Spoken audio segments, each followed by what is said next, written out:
Well, don't you just love that water sound? That's a marvelous thing. And it's just the perfect accompaniment to spring getting started here in the Pacific Northwest. And but that's enough of that. We don't have to do any more. And today on Generation Gap, Ray isn't with us today, but we're going to stumble along on our own. And not only myself as a member of the silent generation. Now, everyone always says, what do you mean silent? You were never silent a minute in your life. But silent generation, just the same. And we have two special guests. Bill Lewis is here. And Bill, my dear, great to see you. What is your generation? I was born in 1952, so I was part of the best and brightest. That's what they called us. Yes, yes. But I remember, you see, my kids, my oldest were born in 1952. Bill, darling, who would even imagine you could have been one of my kids? That's amazing. So what is the one thing you learned growing up that we ought to have, that we should have in our minds? Responsibility. More than anything else, we are responsible. There's what I learned growing up. That is absolutely right, and I know that's what we taught our kids. So, and that would be that same generation. Now, going back to the silent generation, and as everyone says, you've never been silent. No, but we followed the rules. We never made trouble. We didn't demonstrate, and so that was the thing that we did that we were quite proud of. And then to complete our listing of generational differences today, we have a very special guest, Karen. I want you to come and say your last name for me. Hello. My last name is Schlomer, and it's not. It absolutely is, and I have misspelled it a few times myself. It's 8 letters and only 2 vowels. It's so consonant heavy, but so we're really excited to have you here, and this is your first day producing the show too. It is. I got to sit through yours and Bill's earlier show, and I'm super excited to get started on this one. And I, for the record, am an elder millennial. I was born in 1982, so I just missed that Gen X cutoff. What was the younger millennial? Would that be the other choice? Probably. I believe that's where Raymond would fall. I'm a bit older, so Raymond and I are both millennials, but I've got a little bit of age on him. Well, what do you think tell one thing that you think about we should have in mind about millennials that maybe we don't think about? That's so interesting. We're such an awkward generation sometimes. We had the latchkey kids before us, and then we had everyone after us that was fully technology.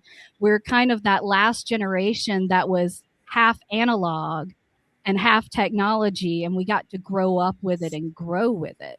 So we tend to know how to do a lot on technology, and I think we're probably I don't want to say we're the most technologically proficient generation, but I would say that we are up there. Bill, would you agree with that? Well, of course. I mean, we invented these things, and these younger kids get to use them. And thank you for that. Yeah. And yet it's all so different. Well, now I guess just for me, I was thinking of Jason, who was our producer before Karen. He always said his generation was the one that just didn't give a damn, and there's something refreshing about that. You didn't have to stop and worry about it or anything. What do you think, both of you growing up in the generation that you grew up in, what do you see a difference between then and today? First, I will second Jason's opinion on Gen X. I have a Gen X sister, and accurate, absolutely accurate. He is 100% right. So I just wanted to give that second. Well, I wasn't going to disagree, but then what do you, I guess one thing that I was struck by is the responsibility thing, because we were, responsibility was it very, very, very big. And yet, as I'm listening and we're thinking about it, it doesn't seem so important anymore, isn't it? Over. Bill? It's an interesting observation. You might be right. Yeah. I don't think it is important in the same way. And yet, it doesn't mean that it isn't there. As Bill, you're finding out with working with the kids.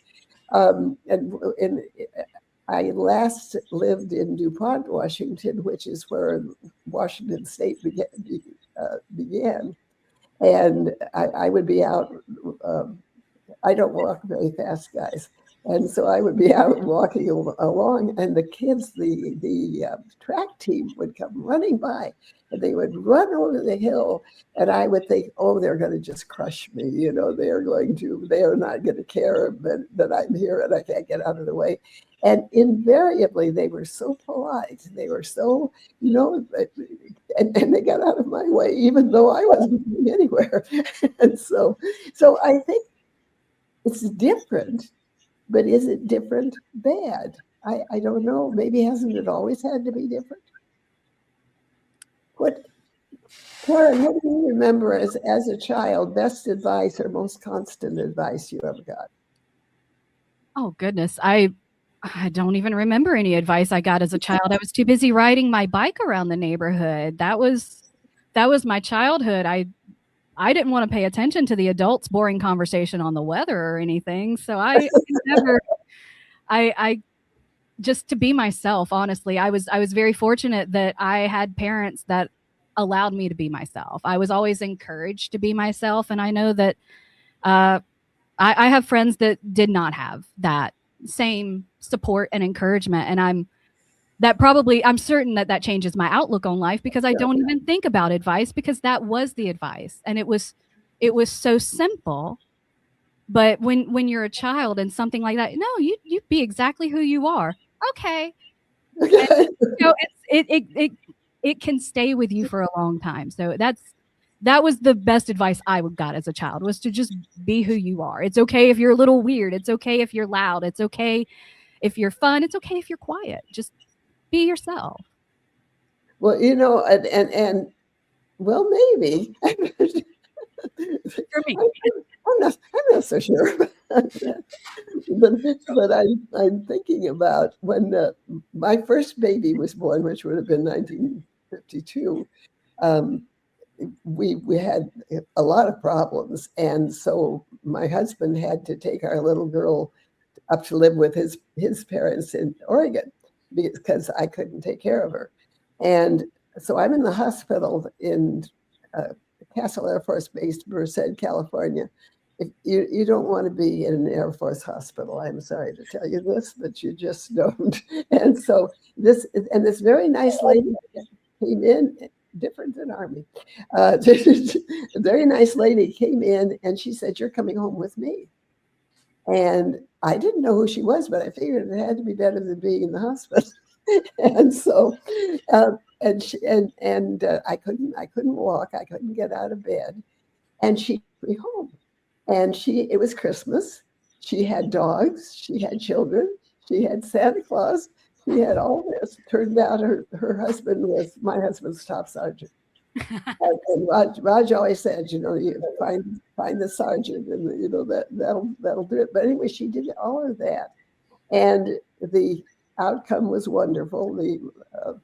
That little baby is 71 today, and so it was really, really very, very special. And yet,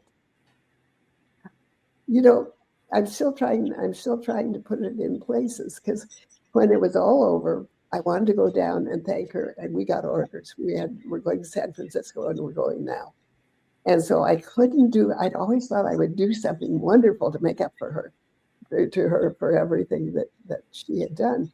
And so I went down to see her and I said, I'm so terribly sorry. I'm not going to be able to do anything for you because we're on our way to San Francisco. And she said, as if I were not quite bright, which is something I've gotten used to over the years, she said, well, of course you can't do anything for me. You'll do it for somebody else. And to me, see, that's it. And I think it defies age. I think, yeah, that's exactly right. And I've carried that, and I hope my kids have. I think they have. So sometimes it supersedes generations. And it's always been, you'll do it for somebody else.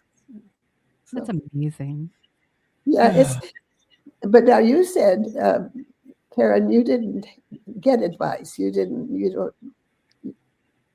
If I did, I did not hear it. Let's be honest. I was a child. If I did, I did not hear it. Other than your safety advice. Look both ways. Make sure I know my home phone number. We didn't have cell phones. We did have to know that.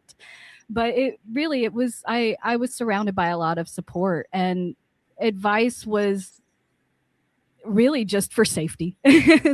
other than being, support and being myself. But it really was mostly just safety advice that I would get as a child. I've obviously gotten better advice as an adult, but.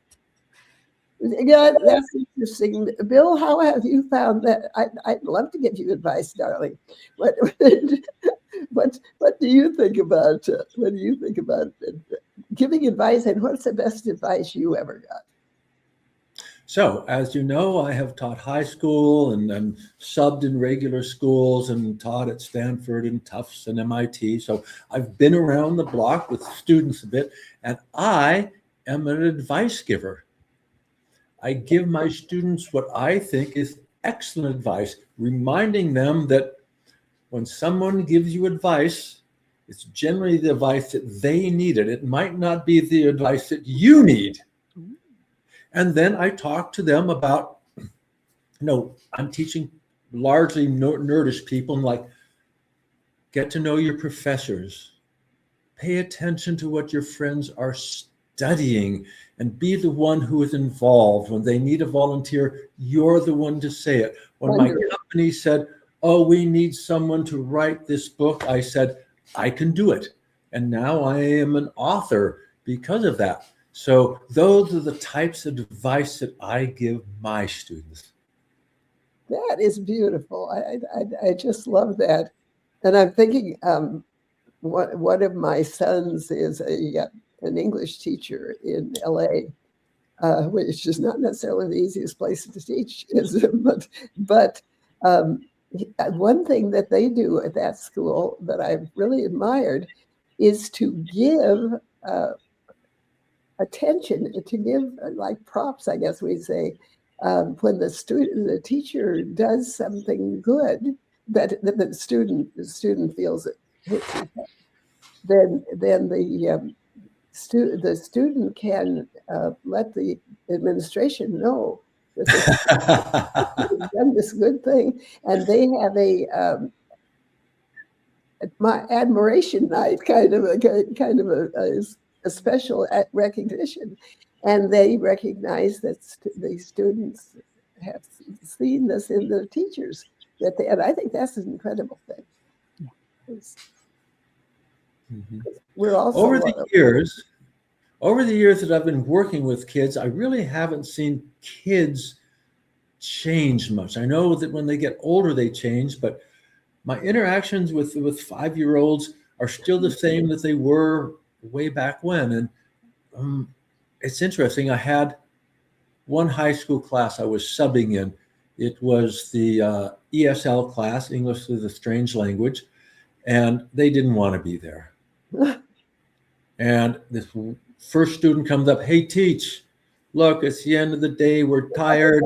Tell you what, you read a book up front. We'll talk quietly in the back. It'll be okay. And I tell them, no, I'm sorry. I can't do that. I'm here to teach. And the whole class like, oh, God. And I asked this one girl to read the first paragraph of the appropriate story, and she doesn't want to. And I beg her. basically, oh, please, she gets up there and she does a lackluster job. And then I help her with pronunciation. I sit there and okay, the, and we do it a couple of times, and she smiles. And the class perks up. And I do this with each of the students. At the end of the class, the original guy says, hey, teach, I will do it. He goes up, he does a great job. We talk a little bit, do a little bit of pronunciation. The bell rings, they all exit, and he stays back and gives me what I'm sure is an illegal gang handshake, boom, boom, and says, you can teach for us anytime. That's wonderful. And those are the rough students in a rough high school. And, that was 15 years, 20 years ago. But anyway. No, so, I think things like that stay true. I don't think you lose them. So in the time that we have left, and I think we should kind of gel all the stuff that we know now. I know that, in fact, I had a session with the people at the convalescent center here, and I had not understood that they would be all in wheelchairs. Nobody would be able to walk around or anything. And so I was trying to think, teach them a thing. I taught them a chair, and the chair I taught them was, I know some stuff. I can do something, and it worked out pretty well. So I think that's important. I think it's important to remember, no matter what. There's no questions you're saying about the old folks home. One question I notice quite a lot, with the Parkinson's, I'm definitely losing the ability to recall things from other times. Mm-hmm. And on the one hand, I'm really sorry about that. But on the other hand, you get stuff, stuff. We can do it. And always what we have to bring is of more value, I think, than what we might have possibly have lost. So, and my friends here, I know that. And but I think this was pretty good of us just to get in and talk about. For myself at nearly 93, my God, I'm old. Is that? But it's so much fun. But here's the wonderful thing: when you get old, people think you don't know what you're saying. So you can say, and Bill, dear, we call everybody darling. So I'm really, sweetheart. It's very sexist, but it is not intentional. It just is in there, and you call everybody darling, and you swear much more than you used to. Much more. This is all these things just happen, and you have nothing to do with them at all. So, but my advice is to cherish every minute, because there isn't any overtime. There you go. That's the quote. There isn't any overtime. So we're going to begin to, we're going to have some fun, and always to have my dear friend Bill Lewis here, who will think of something. I know. We're lucky, and here's the thing. Look how lucky we are. We've known each other for a long time. So, and I see where our friend, our next crafty Canadian, is here. So that's good. So Karen, take us home. All righty. I'm going to leave one last piece of advice that I heard later in life, and it was from a barbershop coach, and barbershop singing, not barbershop haircutting. But it was authenticity over perfection. It is making those connections, whether it's with an audience or your friends, and it's that authenticity over perfection that will always win. And that has been the best advice I've ever gotten as an adult, personally. But thank you, Dorothy, so much for having me. And thank you, Bill. And Dorothy, I will kick it back to you and let you end us off. then that will be wonderful. Thanks for being with us. And Bill, thanks for hanging around. It's a lot of fun. And next thing you know, we won't even be old or something. Anyway, we'll just see you again soon, and you keep in touch with my friend. And this has been an SOB radio production. SOB stands for Spunky Old Broads. That means all the women hosts are over 60, way over 60. And we know a few things.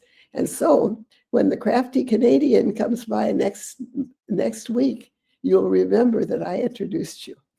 And so anyway, thank you so much. This is Dorothy Wilhelm.